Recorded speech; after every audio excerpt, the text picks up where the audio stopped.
Bom, vamos falar agora com o senador Alessandro Vieira, do MDB de Sergipe, porque ele deve apresentar um texto pela rejeição total do projeto de dosimetria. Esse projeto, de acordo com a crítica, né, do teor dele, da maneira como ele veio da Câmara. O senador está aqui com a gente. Boa tarde para o senhor. Obrigada pela sua presença. Queria te perguntar exatamente isso, senador. Então, o senhor deve apresentar um projeto novo. O que deve ser esse projeto? Boa tarde. A gente deve primeiro cuidar da rejeição desse projeto, como ele veio da Câmara dos Deputados, ele veio com problemas. Ele atende a criminosos diversos daqueles que foram indicados na emenda, ou seja, ele não se aplica apenas para os condenados pelo 8 de janeiro, e isso é inaceitável. E a gente defende a rejeição porque a mera correção dos erros através de emenda gera a possibilidade e necessidade de retorno à Câmara dos Deputados, onde pode ser resgatado o texto original. E a gente tem que lembrar que a gente vem de uma sequência. A gente teve a PEC da blindagem, a gente teve o antifacção com problemas, e agora a gente tem esse projeto também com problemas. E tem um ponto aí, Júlia, que me chama muita atenção e me incomoda, que é quase que um estelionato, porque as pessoas não vão ser libertadas no dia seguinte à votação. Não tem nenhuma razão para votar correndo na madrugada, porque depois de aprovado nas duas casas, vai para a sanção ou veto, e depois de sancionado, vai para a justiça individualmente fazer adaptação para cada caso. Então, infelizmente, ninguém vai passar o Natal, o Réveillon em casa com a família, como eu vi político falando. Não vai, porque tecnicamente é impossível. E não é mais lembrar que a gente tem projetos na casa tramitando há coisa de um ano, parecidos com esse, mas sem os vícios técnicos, e que não foram para frente porque a família Bolsonaro não queria, porque as lideranças mais expressivas do PL não queriam, porque eles queriam anistia total. Então, é um momento complicado, a tramitação dos projetos muito atropelada, e a gente não tem como aceitar isso. Senador Otávio Guedes, prazer falar com o senhor novamente. Entre os parlamentares que apresentaram o projeto, se eu não me engano, o senhor apresentou um, ou ia apresentar um, eu acho que chegou a apresentar. E aí me tira uma dúvida, o senhor criava, né, nesse caso, o crime de multidão, baixava a pena dos bagrinhos, aumentava dos líderes da facção golpista, se eu não me engano, e juntava os dois crimes, abolição e golpe de Estado?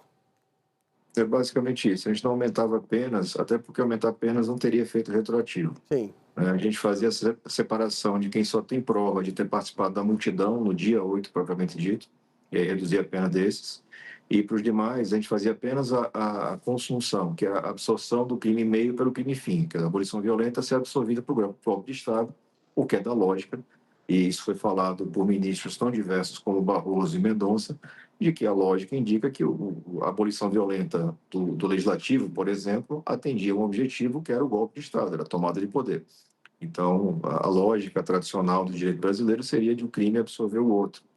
Isso resultaria numa redução de pena, uma determinada redução de pena, mas nada tão significativo, e principalmente não mexeria em execução, em progressão de regime, porque eu não tenho como fazer uma regra de progressão de regime como se faz um terno no alfaiate, desenhado de acordo com o cliente.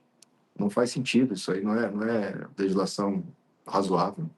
Agora, mudar regras de uma forma geral, que é como a lei deve ser, aí sim acho que é possível fazer. Mas tem vários projetos aqui, eu acho que o Moro apresentou, o Mourão apresentou, a Câmara dos Deputados tem vários. É porque se arrastou essa história toda até as vésperas do recesso, para se fazer uma aprovação de qualquer jeito, de um texto mal feito, mal construído, que a gente não tem como agora corrigir. Senador Joel Pinheiro, aqui de São Paulo, boa tarde. Tem duas motivações, me parece, muito diferentes que atuam juntas nesse caso. Uma seria uma visão de que houve penas excessivas para os golpistas do 8 de janeiro. A outra é um cálculo mais político, de que é preciso ajudar ou não o Bolsonaro e a negociação toda ali. Como é que o senhor encara essas duas? Assim, existe a primeira motivação, te parece legítima? Realmente as penas foram excessivas? Ou, no fundo, é só uma discussão política mesmo?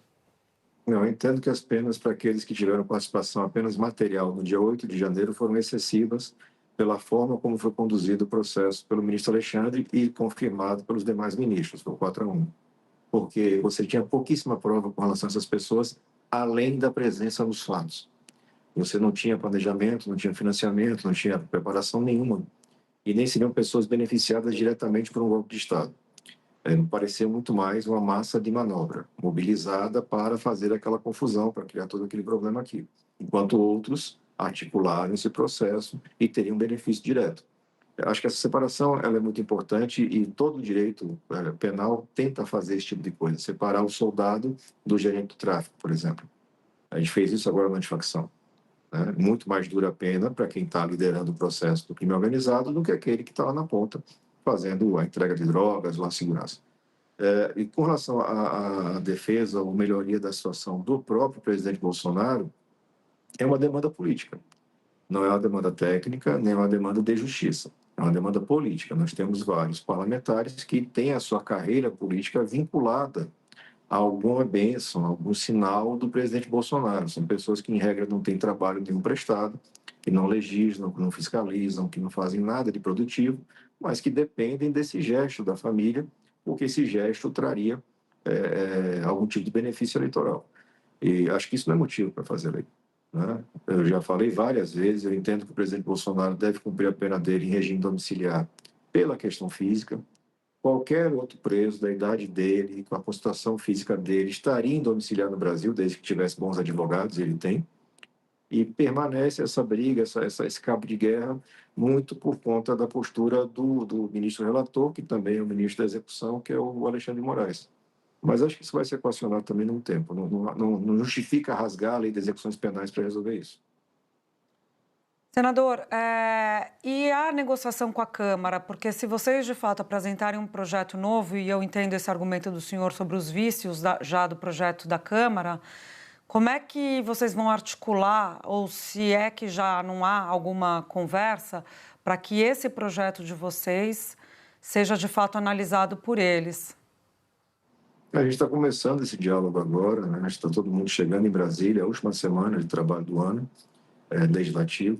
A gente tem que ter essa cautela de diálogo, mas sem abrir mão daquilo que é essencial. A gente não pode endossar a legislação inadequada.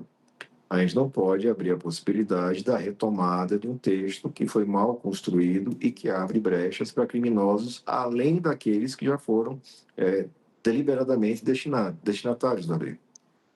E se a gente faz apenas um ajuste por emenda, acontece isso, vai voltar para aqueles deputados, e aí eles vão votar como isso? Vai ser numa nova madrugada?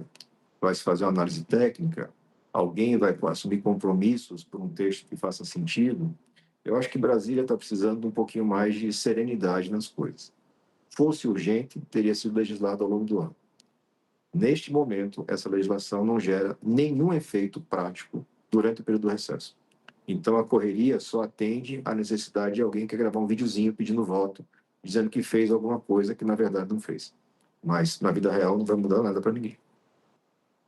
Pois é, senador, esse negócio de gravar videozinho, né, que é o grande problema do relator, Esperidião Amin. Esperidião Amin é de Santa Catarina, um dos estados mais bolsonaristas que tem. Ele é o relator e me contou o seguinte, olha, esse projeto eu não entendo tanto de lei e execução penal, então pedi ao Alessandro Vieira, meu amigo, que entende, que consertou o PL antifacção que veio da Câmara, outro PL projeto lixo que veio da Câmara. Agora eu queria entender como é que fica, porque o senhor não é o relator, e o Amin vai apresentar, como é que fica assim a dinâmica? O relator tem autonomia total, né? O senador Amin, ele é um cara muito experiente e está conversando com as lideranças e com os colegas que têm mais vivência na área do direito penal, processual penal.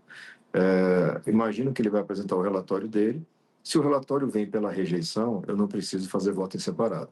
Se o relatório vem pela admissão do projeto, aprovação do projeto, aí eu farei o voto em separado, firmando essa posição de que não dá para endossar, não dá para assumir o risco, um Congresso que legisla o tempo inteiro endurecendo pena, assumir o risco de um afrouxamento penal e processual, além daquele que politicamente está sendo desenhado, que favorece os participantes dos atos golpistas.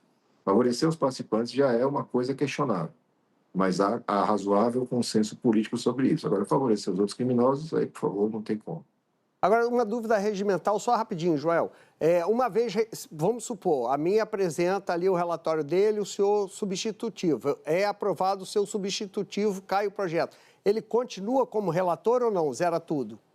Não, zera tudo.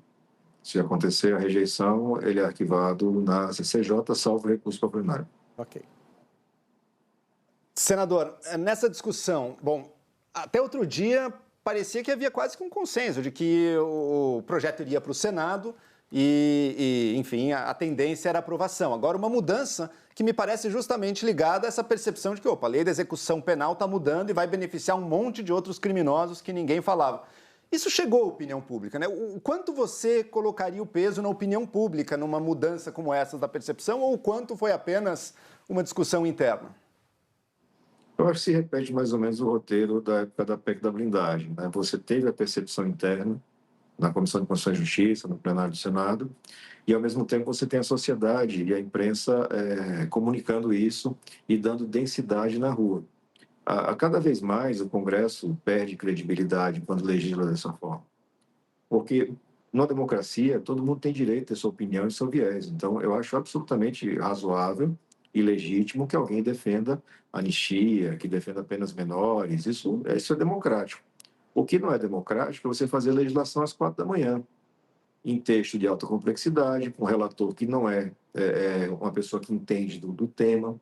E aí você vai abrir brecha para a inserção de jabutis, de erros, de falhas, que atendem a que interesses? Porque essa tem que ser a pergunta do momento. Porque se não vai ajudar quem está preso, o magrinho nem o rico, eles não vão ser ajudados nesse período. Por que tem que votar correndo na véspera do Natal? Alguém preparou um vídeo especial de Natal, fantasiado do Papai Noel? O que foi que fizeram? Porque não tem justificativa plausível, real. É só narrativa, jogo de empurra, de mídia. E a gente tem problemas sérios no Brasil. Eu vou repetir, esse Congresso é um Congresso que vem endurecendo penas. Acabamos de votar um projeto que teve quase que unanimidade da Câmara dos Deputados, teve unanimidade do Senado, que foi o antifacção, nesse ponto específico de lei de execuções, aumentando o tempo de regime fechado para 70, 85. E agora você joga para baixo o padrão inicial e você gera uma confusão interpretativa que só vai beneficiar bandido. Então, de novo, é legítimo que alguém que entende que é importante equacionar a questão do Rio de Janeiro apresente propostas, mas as propostas têm que tramitar de uma forma racional. Senador Alessandro Vieira, muito obrigada pela entrevista. Boa sorte nessa confecção desse possível novo projeto. Vamos acompanhando. Obrigado.